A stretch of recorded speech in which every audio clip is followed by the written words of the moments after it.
Hola, les habla Jorge Ramos, soy inmigrante y periodista. Quiero invitarte a profundizar en los temas más relevantes y controversiales de la actualidad en el podcast llamado Contrapoder. Descubre las diferentes voces de los protagonistas del momento con entrevistas a profundidad. Escucha el podcast Contrapoder en Euphoria App y en todas las plataformas. Hola, soy Borja Voces y te doy la bienvenida al podcast de Edición Digital. Con muchísimo gusto, Carolina Sarasa en este ya. A continuación escucharás las noticias más importantes del día. Comenzamos con el giro que está dando el caso de los hermanos Menéndez, muy polémico, sentenciados a cadena perpetua por la muerte de sus padres en el año 89. Ahora sabemos que el fiscal de distrito de Los Ángeles, George Gascon, recomendó que Eric y Lyle Menéndez sean sentenciados nuevamente, lo que les daría la oportunidad de obtener libertad condicional después de estar en la prisión por tantos años. El caso de los hermanos Menéndez ha tomado mucha fuerza en los últimos meses tras una serie y un documental en televisión y, por supuesto, la nueva evidencia que estaría revelando el abuso sexual y físico que sufrieron de parte de su padre, José Menéndez. Pero, ¿qué tan viable es que se les conceda la libertad condicional? Hemos invitado aquí en la edición digital en vivo al abogado criminalista Jorge Montes. Abogado, gracias. La pregunta del millón. ¿Cree usted que el juez, en la próxima audiencia pautada para el 26 de noviembre, seguirá la recomendación del fiscal y habrá una nueva sentencia? Borja, es muy probable que el juez siga la recomendación del fiscal Gascón, ya que 99% del tiempo el juez va a seguir lo que el fiscal recomiende, ¿sí? De manera que hay buena probabilidad, pero aún así no es el fin, es nada más otro paso, porque si el juez decide darles libertad, tienen que ir primero a la Junta de Revisión de Reclusos, o sea, el Parole Board. Ahora, abogado, basado en lo que hemos escuchado hasta este momento y también su conocimiento de la ley, si usted fuera el juez de este caso, el encargado, ¿qué recomendaría como sentencia, considerando que ya cumplieron gran parte de ella? Mira, yo como juez recomendaría la libertad de estos jóvenes, no porque no hicieron mal, hicieron una cosa terrible, mataron a sus padres de una forma horrible. Muchas personas que han sido abusadas no matan a sus papás. El hecho es que ya sirvieron 35 años, que es una vida entera, y han servido sus años muy bien, participando en mucha programación, ayudando a sus colegas, etcétera. Yo creo que ya están listos para recibir su libertad.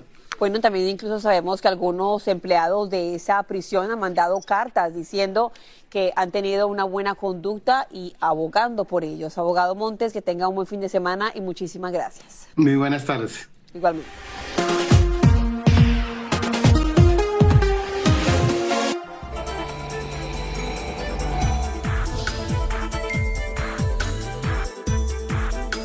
Bueno, escuchamos estadísticas, ahora queremos escuchar directamente a la experta, así que hacemos conexión en vivo con la portavoz del IRS, Alejandra Castro. Alejandra, como siempre, bienvenida a la edición digital.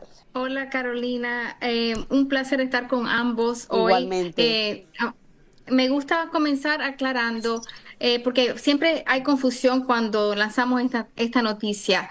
Esto entra en efecto en el 2025. Todo el año tributario, pero se va a ver reflejado en el 2026 cuando las personas declaren su declaración en esa época. O sea, tenemos todavía un año, claro, tenemos todavía un año entonces, Alejandra, para que la gente se prepare con estos cambios. Correctamente, y muchas personas les gusta saber lo antes para ellos planificarse. ¿Qué va a pasar? Como mencionaste, hubo un aumento en la deducción estándar para las parejas casadas, para los solteros, para las cabezas de familia. También ajustamos las tarifas marginales, que es el porcentaje para el cual el contribuyente paga impuestos.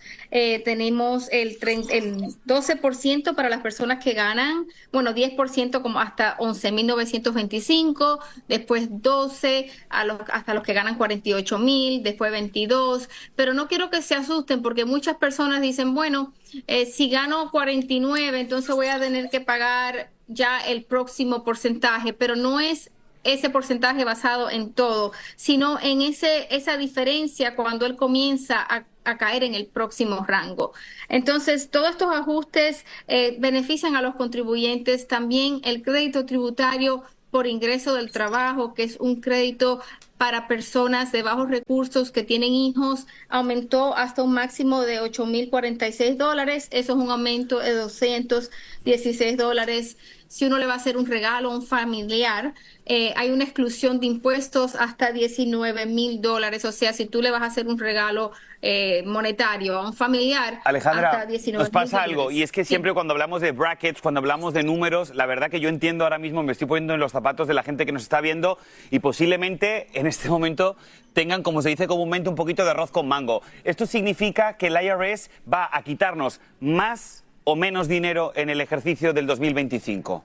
En realidad no es ni más ni menos, es un ajuste de inflación, o sea, depende de dónde caes, pero generalmente el cambio es equitativo, no vas a terminar pagando más, a no ser que hayas ganado mucho más dinero, pero si estás más o menos en el mismo rango de siempre, se ajustan esos números, por eso la deducción estándar es mayor este año, entonces como que se empareja. En realidad no depende de cada caso, pero esto generalmente se hace anualmente para que las personas no tengan que terminar pagando más impuestos y va de acuerdo a la inflación. Esto se hace todos los años con el fin de proveerle un alivio al contribuyente. Claro, bueno, al final de cuentas cada persona debe de hacer esa matemática directamente con su contador, con la persona que confían para hacer los impuestos.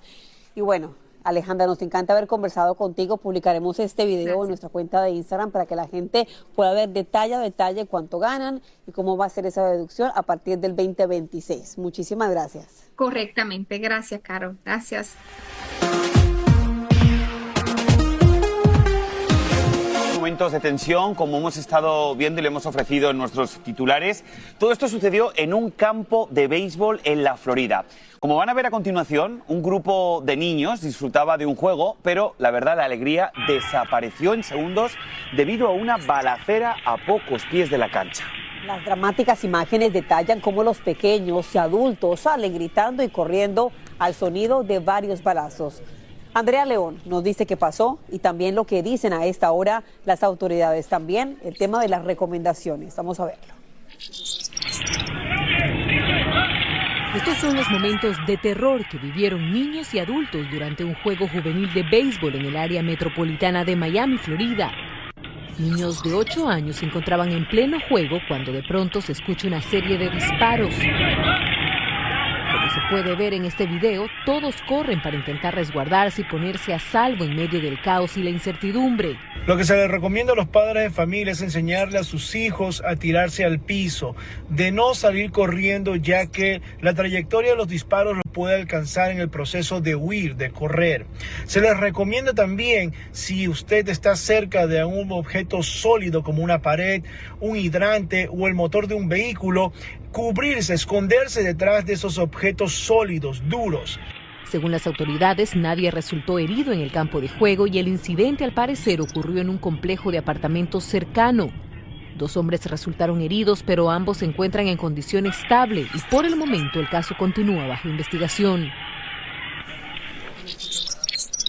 Los expertos en seguridad también recomiendan a los padres hablar con sus hijos que realizan deportes al aire libre y están expuestos a vivir una situación como esta. Lo más importante es mantener la calma y enseñarles a ellos a protegerse. Regreso con ustedes. Pues muchísimas gracias, Andrea, por brindarnos estos detalles. La verdad, muy lamentable. Y miren, finalmente encontraron por fin el origen del brote mortal de E. coli que afectó a McDonald's. Bueno, pues son las cebollas infectadas utilizadas en el famoso Quarter Pounder de la empresa Taylor Farms. Esta empresa también distribuye sus productos a otros restaurantes como Taco Bell o Pizza Hut, que por precaución han retirado las cebollas de sus menús y no han reportado afortunadamente ningún caso de enfermedad. Hoy se sabe que los CDC avisaron a McDonald's sobre este brote la semana pasada.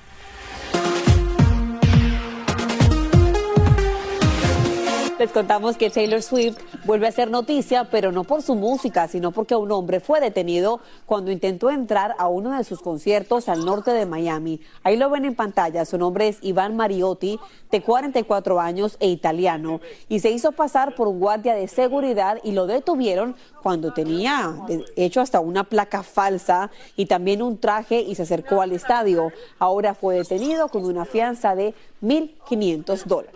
Este es el podcast de Edición Digital, con noticias sobre política, inmigración, dinero, salud y mucho más.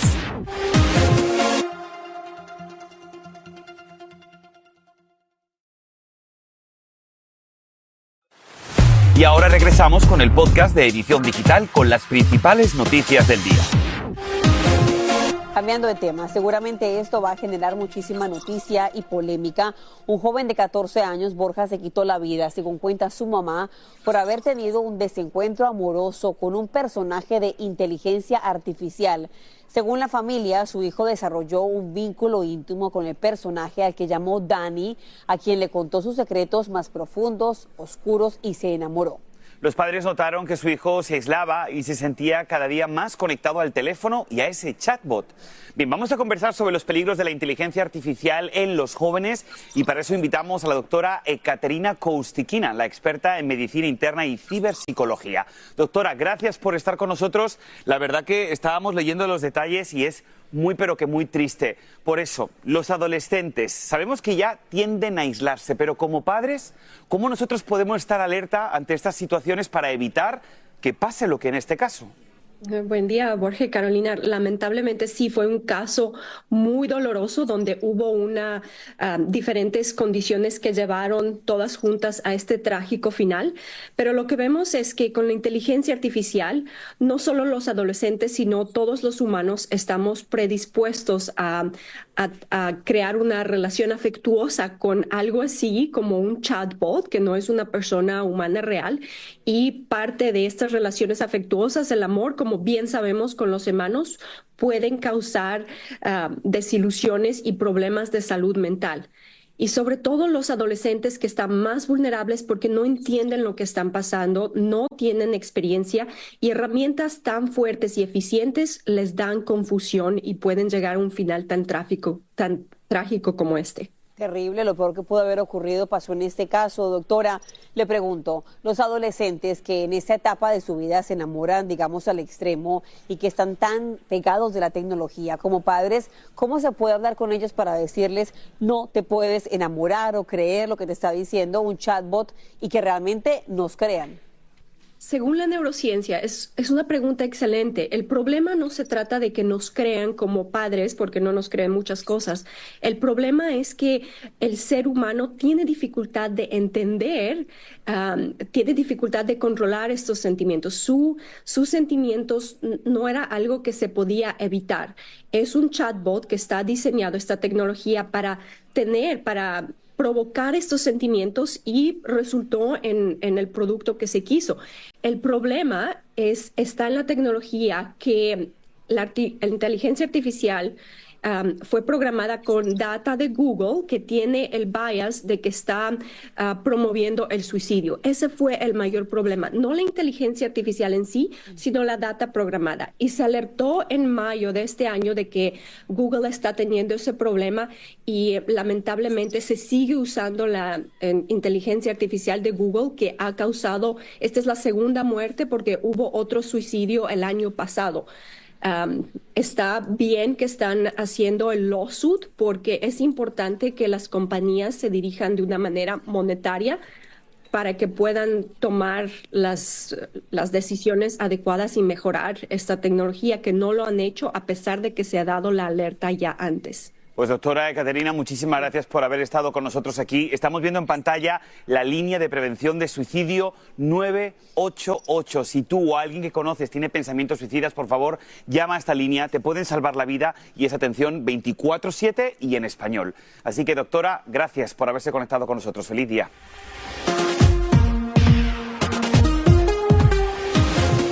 Ahora cambiando de tema, hablemos directamente de Joaquín El Chapo Guzmán y de su familia. Y es que El Chapo Guzmán presentó una moción de apelación ante la justicia para pedir, escuchen, un nuevo juicio. Mediante una carta escrita a puño y letra, alega que su extradición a Estados Unidos fue ilegal y que sus abogados no fueron efectivos. Por lo tanto, está pidiendo que se lleve a cabo otro juicio, lo que podría cambiar esa condena de cadena perpetua si es que es concedido. Y no solo eso, los rumores de que sus hijos estarían presuntamente negociando con autoridades estadounidenses es una versión que está tomando fuerza tras una audiencia de Ovidio Guzmán López en una corte de Chicago el día de ayer. Se conoció que su defensa estaría explorando un acuerdo de culpabilidad que, ojo, también estaría involucrando a su hermano Joaquín Guzmán López. Pues para hablar de ese tema, que definitivamente hoy es el tema del día, nos acompaña el abogado criminalista, el señor Jorge Montes, al que recibimos aquí, como siempre, con muchísimo gusto en la edición digital. Abogado, vamos al lío. ¿El Chapo podría tener un nuevo juicio bajo esos argumentos? Es decir, ¿qué posibilidades reales hay de que consideren un nuevo juicio? Borja, las posibilidades de que consiga un nuevo juicio del Chapo son pequeñísimas, casi virtualmente imposible, especialmente con la moción que él preparó con su propia mano. Es algo absurdo y es algo medio curioso, ¿verdad? Que el hombre, considerado en algún momento uno de los hombres más ricos del mundo, ahora tenga que escribir su propia moción a puño de letra del mismo, casi humorístico, ¿verdad? Pero la verdad es que se encuentra en una situación desesperante. Mucho tiempo lo tienen en segregado o solo, y tiene mucho tiempo y tiene papel y pluma y se pone a escribir una moción que tiene virtualmente imposible posibilidad de avanzar. Ahora sí, abogado, hablemos de lo que parece un poco más real y es de los hijos del Chapo, de Ovidio y de Joaquín, que estarían negociando un acuerdo que buscaría rebajar esa posible condena a cambio de cooperación. ¿Qué tan factible es que esa pena se reduzca, digamos, a 15, 10 años en prisión con libertad condicional? Carolina, ahí sí hay buenas posibilidades y eso sí es muy realístico. Y dicho sea de paso, interesantemente, Chapo se queja de que no tuvo abogados efectivos. Uno de los abogados es el mismo abogado de los Chapitos, de Oviedo y de Joaquín. Esa posibilidad de que hayan llegado o que estén hablando de una negociación es muy realística y ya lo han comprobado con hechos. Porque Joaquín, por ejemplo, se trajo al señor Zambada, algo que se consideraba imposible hace poco, hizo algo muy valiente, hizo algo que ha causado mucho disturbio en México, guerra entre los narcotraficantes, etcétera. Es algo muy fuerte que hizo para tratar de negociar. Y ahora él tiene una pieza muy fuerte. Él les dice, ya les entregué al hombre más deseado de todos los Estados Unidos, ¿ahora qué me van a dar a mí? 15 años en la prisión, no dudo. Serán más años, pero sí le van a dar alguna consideración. No va a tener cadena perpetua, por ejemplo. Abogado, y fíjate que mi inquietud va un poquito más allá. ¿Existiría la posibilidad entonces de que si presuntamente los hermanos Guzmán López llegaran a un acuerdo con la Fiscalía, este acuerdo podría incluir también rebajar esas condiciones carcelarias a las que está sometido su padre en esa cárcel de máxima seguridad de Colorado, o no? No, absolutamente no, porque este es un caso, un acuerdo entre los Chapitos nada más. Es más, el mismo abogado Lichtman, abogado de los dos, dice que son dos casos muy diferentes, el de los dos Chapitos, pero la verdad es que sabemos que están llegando a un acuerdo global porque él es el abogado de los dos. Y están también ahora esperando comparecer juntos en corte. Abogado Montes, que tenga una buena tarde y como siempre, qué bueno que se conectó con la edición digital. Gracias.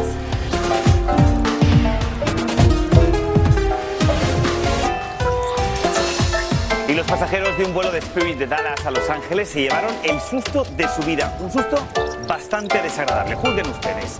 Ocurrió cuando una rata gigante pasó por encima de un compartimento del avión, atrapada dentro de las luces del techo de la cabina. El video, que acumula más de 2 millones de visitas en Instagram, la aerolínea no se ha manifestado sobre el tema. Espero que hayan podido sacar a esa rata de ese lugar viva.